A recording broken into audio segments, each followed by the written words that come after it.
વડોદરા શહેરને બાનમાં લેનાર મહારાષ્ટ્રની એક કુખ્યાત મહિલા ચોર ટોળકીને ક્રાઇમ બ્રાન્ચની ટીમે ઝડપી પાડી છે।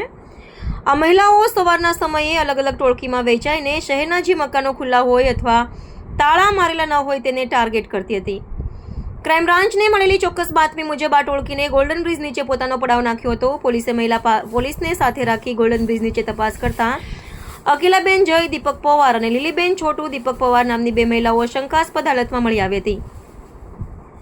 તેમની પાસે રહેલા થેલા તપાસતા તેમાંથી મોટી માત્રામાં મોબાઈલ ફોન, ચાંદીના સિક્કા અને રોકડ મળી આવી હતી। સઘન પૂછપરછ દરમિયાન આરોપી મહિલાઓએ વડોદરાના વિવિધ વિસ્તારોમાં ચોરી કર્યાની કબૂલાત કરી હતી। રાવપુરા ટાવર પાસેના પટણી મોહલ્લામાં ₹49,950ની ચોરી કરી હતી। ડભોઈના રોડ નંદવિહાર ફ્લેટમાં ₹9,500ની ચોરી, અમદાવાદી પોળમાં ₹5.80 લાખની ચોરી કરી હતી। આમ કારેલીબાગ અને કપુરાઈ પોલીસ સ્ટેશનમાં નોંધાયેલા કુલ 3 ઘરફોડ ચોરીના ગુનાઓનો ભેદ ઉકેલાયો છે।